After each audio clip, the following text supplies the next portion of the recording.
हिंदी है भारत की एकता और अखंडता की पहचान। हिंदी ही तो है मेरे देश की शान और जान। हिंदी दिवस पर आप सभी को बहुत बहुत शुभकामनाएं। नमस्कार, मैं आंचल और आप देख रहे हैं देश रोजाना। आज हिंदी दिवस है। हिंदी को समझने वालों के लिए 14 सितंबर सिर्फ हिंदी दिवस नहीं है, बल्कि एक उत्सव की तरह है। हर साल देश में 14 सितंबर का दिन हिंदी दिवस के तौर पर मनाया जाता है। देश को एक रखने में हिंदी की बेहद अहम भूमिका है। हिंदी आज भी हमारी राष्ट्रभाषा नहीं है। क्यों? 21वीं सदी का 22वां साल यानी साल 2022, जब देश को आज़ाद हुए 75 बरस हो गए, इसलिए तो इस साल हम आज़ादी का अमृत महोत्सव मना रहे हैं।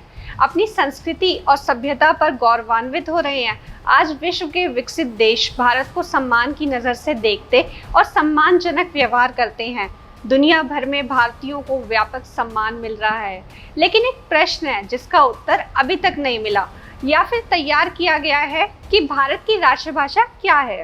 इस सवाल को किसी से पूछने से पहले हमें खुद से ये सवाल करना चाहिए कि हम किस भाषा को देश की राष्ट्रभाषा के रूप में पहचान देना चाहते हैं, क्योंकि भारत विविध संस्कृतियों, धर्मों, बोली और भाषाओं का देश है, जहाँ कदम कदम पर बोली भाषा बदल जाती है। कश्मीर से लेकर कन्याकुमारी तक तमाम क्षेत्रीय भाषाएं हैं। उन्हें बोलने के लोगों के अपने अपने लहजे और सलीके हैं, लेकिन फिर भी सवाल तो बनता है कि जब राष्ट्रपिता है, राष्ट्रीय ध्वज है, राष्ट्रीय गान, राष्ट्रीय पशु, राष्ट्रीय पक्षी, राष्ट्रीय पुष्प, राष्ट्रीय चिन्ह है, तो फिर आज़ादी के 75 बरस बाद भी राष्ट्रीय भाषा क्यों नहीं? आज यहाँ सवाल उठ सकता है कि किस भाषा को राष्ट्रीय भाषा बनना या होना चाहिए। तो कुछ मत कहते हैं कि संस्कृत को राष्ट्रीय भाषा बनाया जाए, कुछ का कहना है कि हिंदी राष्ट्रीय भाषा होनी चाहिए। बंगाल से पूछेंगे तो वो बंगाली बोलेंगे, यूपी से पूछेंगे तो अवधी, बिहार से पूछेंगे तो मैथिली। खैर, सवाल ये भी है कि अगर हिंदी राष्ट्रभाषा हो तो क्यों?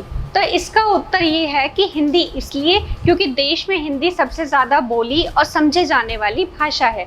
तमाम भाषाओं के लहजे में हिंदी घुली है। संस्कृत की बेटी कही जाने वाली हिंदी वैज्ञानिक भाषा है, जो तकनीक की चुनौतियों पर भी खरी उतरती है। यही नहीं, राष्ट्रपिता महात्मा गांधी ने हिंदुस्तानी को जनमानस की भाषा कहा था। जवाहरलाल नेहरू समेत अन्य नेता भी चाहते थे कि हिंदुस्तानी को ही भारत की राष्ट्रभाषा बनाया जाए। साल 1918 में आयोजित हिंदी साहित्य सम्मेलन में गांधी जी ने हिंदी को राष्ट्रभाषा बनाने की बात कही थी। वे वर्षों तक हिंदुस्तानी और देवनागरी लिपि के प्रचार प्रसार में लगे हुए थे।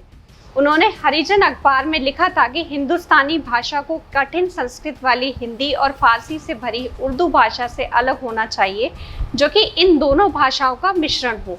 आज के दौर में हिंदी की अलग पहचान बन रही है। हिंदी को सरकारी ऑफिसों से लेकर विदेशों में भी बढ़ चढ़कर अपनाया जा रहा है। हिंदी आज किसी से पीछे नहीं है। हर साल की तरह इस बार भी 14 सितंबर को देश भर में हिंदी दिवस के तौर पर मनाया जा रहा है।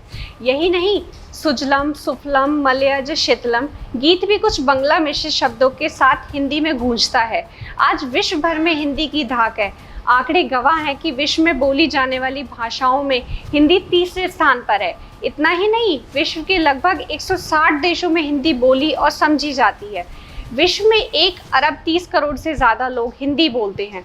देश हित से संबंधित जितने बड़े आंदोलन हुए, उनका आधार, उनका लक्ष्य, उनसे जनमानस को जोड़ने का माध्यम और फिर सफलता सब हिंदी पर सधी रही।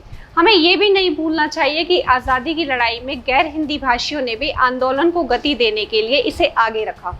इंटरनेट की बात करें तो इस रियल वर्ल्ड से अलग इस वर्चुअल वर्ल्ड में भी विभिन्न प्लेटफॉर्म्स पर दूसरी भाषाओं के मुकाबले इंग्लिश के अलावा हिंदी का इस्तेमाल ज़्यादा है। यहाँ तक कि सर्च इंजन पर मिलने वाली तमाम व्यापक सामग्री हिंदी में भी उपलब्ध है। इतना ही नहीं, इंटरनेट मीडिया पर हिंदी में लिखने पढ़ने वालों की संख्या भी लगातार बढ़ रही है। यह सही है कि विपुल साहित्य की धनी हिंदी को देश में राजभाषा की संवैधानिक मान्यता पहले ही दी जा चुकी है। ये वास्तविकता है कि हिंदी क्लिष्टता की धनी भाषा है। बेशक इसे देश की राष्ट्रभाषा बनाना चाहिए, क्योंकि अंकित इतिहास हिंदी में पढ़ना, समझना, फिर कहना किसी भी अन्य भाषा से बेहतर किया जा सकता है। वैसे भी वर्ल्ड हिंदी कॉन्फ्रेंसेस में कई बार हिंदी को राष्ट्रभाषा घोषित करने की मांग उठी है।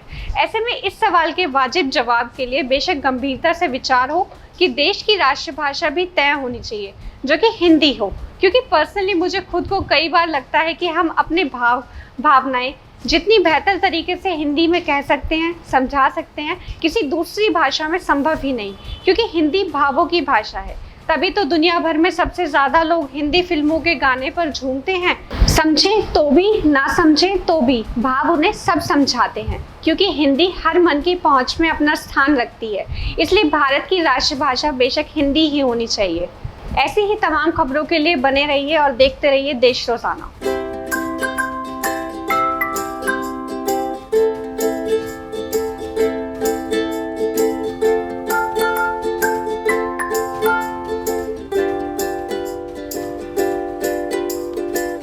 हमारे साथ जुड़े रहने के लिए देखते रहिए देश रोजाना का YouTube चैनल सब्सक्राइब कीजिए। साथ ही देश रोजाना की खबरें सबसे पहले देखने के लिए प्रेस कीजिए बेल आइकन।